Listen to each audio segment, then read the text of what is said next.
નમસ્કાર મિત્રો, આમ તો માણાવદર નગરપાલિકા એટલે આપણે કાયમી માટે જોઈએ છે કે ભ્રષ્ટાચાર તો થાય જ છે, પણ ભ્રષ્ટાચારની સાથે સાથે ઘણા બધા ધંધાઓ એવા કે જે એકદમ સરળતાથી થઈ શકે. એને ખાલી ત્યાં માણસને જ મોકલવાનો છે કે ભાઈ આ જગ્યાએ થોડી ગંદકી છે તો એને સાફ કરો, પણ ખબર નથી પડતી એ લોકોના મગજમાં શું ચાલે છે. માણાવદરને ગંદકીનું સામ્રાજ્ય બનાવવું છે કે પછી ધીરે ધીરે કરીને બધી જગ્યાએ જ કરવું છે. આપણે હમણાં થોડા દિવસ પહેલાં એક વિડીયો હતો કે મોતનો મલાજો રાખવાની વાત હતી કે સ્મશાન છે તો સ્મશાનમાં પણ ભ્રષ્ટાચાર, ગંદકી, આવું બધું તમામ બાબતો થાય છે. તો એ માટે આજે હું આવ્યો છું માણાવદર સિનેમા ચોક આ સર્કલમાં. અહીંયા એક છેલ્લો વિસામો છે. વિસામો એટલે કે માણસ જ્યારે મૃત્યુ પામે ત્યારે એને વિસામો સ્મશાન યાત્રામાં આપવામાં આવે અને એની પાછળ સરસ મજાનું એક બોર્ડ માર્યું છે, સ્વચ્છ સર્વેક્ષણ 2025. સ્વચ્છ સર્વેક્ષણ 2025. હવે જો તમે એનું સ્વચ્છ સર્વેક્ષણ કેવું છે, એ લોકોનું સ્વચ્છ સર્વેક્ષણ જે છે એ કેવું છે એ તમને બતાવું. આ વિહામાની બાજુમાં આજે આ બધા લોકો જે અહીં ઊભા છે એણે આજે એમ કીધું કે હજી તો અમે બધાએ સફાઈ કરી છે. આ બધા દુકાનદારો, વેપારીઓ છે. શું છે આ યાર ભાઈ? આ એક કચરો બધા નાખી જાય રાતના બધા દુકાન આવે છે. ઉપર આવતા ને ઉડી ઉડીને દુકાનોમાં આવે છે. દુકાનોમાં આવે. અગવડતાઓ બહુ છે. તમને શું આ કેવી અસર કરે છે દુકાનોમાં? હા, માખીને થાય છે. માખી આ તે બધું થાય છે. રોજગારો માટે એવું થઈ ગયું છે. અને અમારા ગ્રામ લોકોમાં ભગવાન સદબુદ્ધિ આપે કે અહીંયા કચરો ના નાખીએ અમે અહીંયા. બરાબર છે. પંચાયત આ બધા વેપારીઓ જો હું આવ્યો તો બહાર આવી ગયા છે અને એક જ બધાની માંગ છે. રાજુભાઈ શું કહેવા માંગશો? રાજુભાઈ, અમારે માણાવદરનો પ્રવેશ દ્વાર કહેવાય. હા, અમે બાબા સાહેબ આંબેડકરનું સ્ટેચ્યુ છે. હાજી. અહીંયા આખા ગામનું જે કંઈ મરણ થાય એનું આવડી છે. વિસામો સેલો. વિસામાની એક જેટ બાજુમાં આવી ગંદકી કરી જાય છે. નગરપાલિકાને અહીંના વેપારીઓ અનેક વખત રજૂઆત કરી, છતાં આ જગ્યા ચેન્જ નથી કરતા. ચેન્જ ન કરતા હોય તો કંઈ નહીં, પણ એક કચરા પેટી મૂકી જાય ને રોજે રોજ ઉઠાવી જતા હોય તો કોઈ પ્રોબ્લેમ નથી. હવે જુનાગઢ પોરબંદર રોડ ઉપર જ એવી રીતે ગંદકી હોય, જુનાગઢની અંદર માણાવદરની અંદર પ્રવેશ કરવામાં જો આવી રીતે માણાવદરની નગરપાલિકા કરતી હોય તો નગરપાલિકા હકીકત પૂર્ણ બહુમતી છે એના જોડે વેપારીઓનો હકીકત એનો પ્રશ્ન સાંભળવા માંગતું પણ નથી. અને અહીંના વેપારી પણ છે ને એને અનેક વખત રજૂઆત કરી છે, આઈખાડા કાન કરી અને પ્રમુખથી માંડીને ચીફ ઓફિસર સુધી બધા એના ઓલામાં મશગુલ પડ્યા છે. નાના કાર્યક્રમની અંદર આવા માણસો ફરિયાદ કરવા જ્યારે આવે છે ત્યારે આ લોકો મોઢું ખોલે છે તો આને દબાવી દેવામાં આવે છે ગમે એ રીતે વેપારીઓને.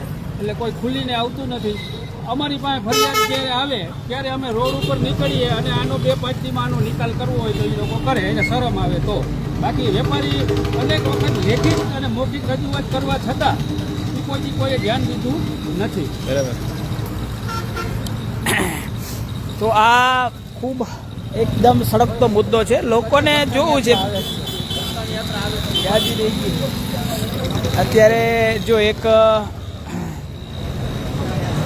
વ્યક્તિ ડેડ થઈ ગયું છે, એની સ્મશાન યાત્રા આવે છે હમણાં, તો એ લોકો અહીંયા વિસામો આપશે. જો આ લોકો સ્મશાન યાત્રા આવે છે ને એટલે આ લોકો સાફ કરે છે.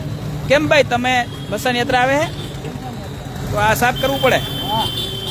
જો ભાઈનું કહેવાનું એવું છે કે રાજુભાઈ સ્મશાન યાત્રા આવે તો અમારે સાફ કરવું પડે છે. એટલે બહુ ગંભીર મુદ્દો છે ભાઈ કે મોતનો મલાજો પણ માણાવદર નગરપાલિકાનું તંત્ર, એ બોડી હોય કે ચીફ ઓફિસર હોય કે જે કોઈ પણ હોય, મોતનો મલાજો પણ રાખતા નથી. અને આટલી હદે ગંદકીનું સામ્રાજ્ય ધીમે ધીમે માણાવદરને બનાવવા જઈ રહ્યા છે. ઘણા બધા વેપારી મિત્રો છે, એમની સાથે પણ એટલે આપણે તો પ્રવેશ દ્વાર જ છે. આક્રોશ વ્યક્ત કરે. શું કહેવાય આવડું કે અંતિમ વિસામો. વિસામો છે. આ વિસામા વાળી જગ્યાએ આવા કચરા વાળા હોવાનું નહીં. માણાવદરમાં ખરેખર બધું ન કહેવાય એવું કેવું છે, પણ તે તો નથી. ફેંકો નથી. વેપારી આ વેપારીઓ પોતાનો આક્રોશ કોઈ બી હોય, આક્રોશ વ્યક્ત કરે. કોઈ બી પક્ષ હોય, અહીંયા આવું હોવું ન જોઈએ. રોજ ખરેખર સમજદાર વ્યક્તિ હોય અને આ નગર પંચાયત વાળા માણસો તો સમજતા હોય તો આ ન થવું જોઈએ, ન થવું જોઈએ અને ન થવું જોઈએ. બરાબર છે. વિપક્ષ શેઠ, વગરની તમે શું કહો છો? નગરપાલિકા હે. હું તો એટલું કહેવા માંગુ છું કે માનવદરનું નાક કહેવાય અને એની નીચે આપણી ગુજરાત સરકારે જે સ્વચ્છતા અભિયાન માટેનું campaign જે કર્યું છે એને આપણે બિરદાવીએ. અને આ સાંભળી લો, અને આ નગરપાલિકાના કોઈ પણ માણસો જોવા આવતા જ નથી. કોઈ નથી આવતા, જોવા નથી આવતા કોઈ. અને ખરેખર અમારા ખોટા અમને તો નથી આવડતું. મને તો હું તો અહીં પૂછતો છું એટલે મારે તમે શું કહું, નગર આજુ ખખડાવી નાખું, ઉસકાવીએ નાખું. માણસનું નાક કહેવાય. માણસના નાકની અંદર આવું કચરાનો ઢગલો હોવો ના જોઈએ, આવો પોઈન્ટ ના હોવો જોઈએ. છેલ્લો વિસામો છે જે નનામી નીકળતી હોય અહીંયા છેલ્લા વિસામે પસાર થઈ અને બધું પોતાને જાતા હોય એવી જગ્યાએ આવી ગંદકી ના હોવી જોઈએ. સમજદાર વ્યક્તિ હોય ને, જવાબદાર વ્યક્તિ જે અધિકારીઓ તેને સમજીને આ વસ્તુ અહીંથી હટાવવી જોઈએ એવી આપણને ખબર પડે છે. બરાબર છે. અત્યારે જો આપણે આમ તો જો કે મારે પણ જોવું જોઈએ કે બધા લોકો મોતના આ મુદ્દે તમને મજા આવે. જો આપણે આ મુદ્દા ઉપર આવ્યા હતા તો જો કે મારે લાઈવ ન કરવું જોઈએ, પણ એક સ્મશાન યાત્રા આવી છે. આ સ્મશાન યાત્રામાં હમણાં આ વિસામે એ લોકો રોકશે ત્યારે જો આ ગંદકી સ્મશાન યાત્રા આવી છે, જો અહીંયા બધા આ રીતના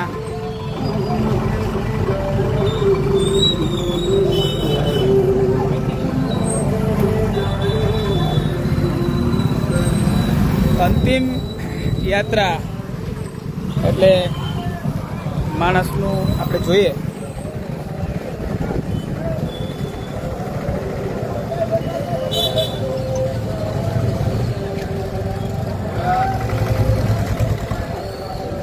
બુદ્ધિનું પ્રદર્શન છેલ્લા વિસામાં 5 જ મૂતરણી પણ બનાવી દીધી છે.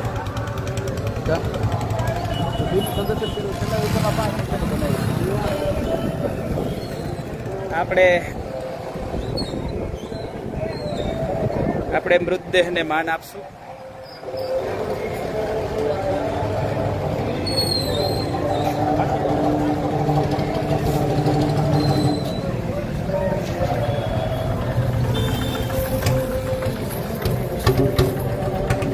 આ જો આ પરિસ્થિતિ છે. જો આ એક પવિત્ર આપણે કહીએ કે પવિત્ર પ્રવૃત્તિ થઈ રહી છે અને નગરપાલિકાનું જો આ એક એમ કહેવાય ને કે ભાઈ શાસ્ત્ર અને જ્યારે મૃત્યુને તો મંગલ માનવામાં આવ્યું છે, મૃત્યુને મંગલ માનવામાં આવ્યું છે. મંગલ મૃત્યુની અંદર પણ નગરપાલિકાની બેદરકારી જોવો. આ એના સ્વજનો બધા છે. આપણે આજે એની સાથે તો વાત ન કરી શકીએ કારણ કે ઘટના એવી બની ગઈ છે.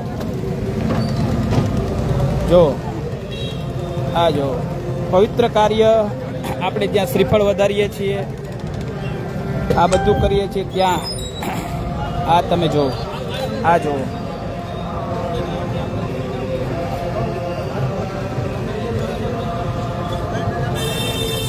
નગરપાલિકાને એટલી બુદ્ધિ ન હોવી જોઈએ. આ પવિત્ર વસ્તુ એની પાસે જ મૂતરણી.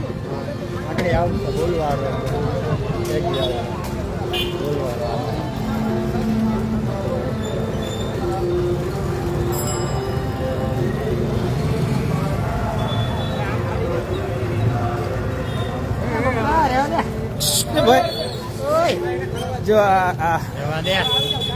આ જો ગામના લોકો જો આમાં સાફ કરીને આવું કરવું પડે. જો આ પરિસ્થિતિ છે, આ પરિસ્થિતિ. લઈ આવો જલ્દી, ફટાફટ લઈ આવો. આપણે જોયું જો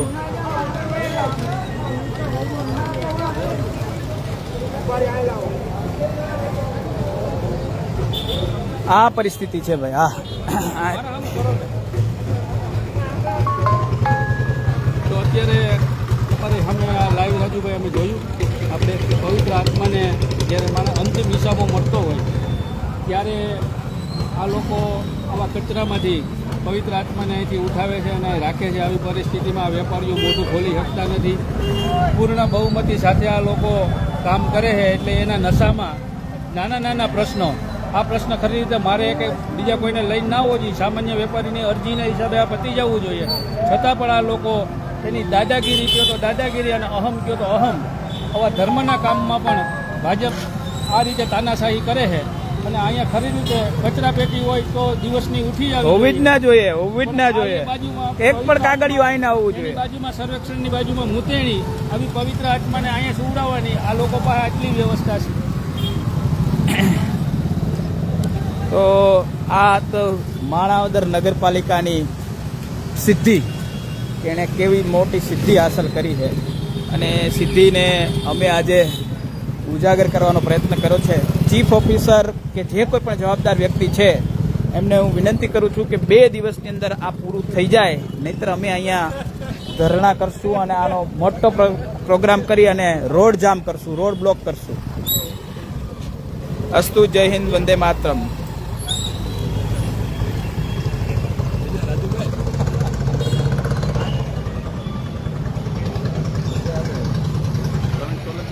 હા,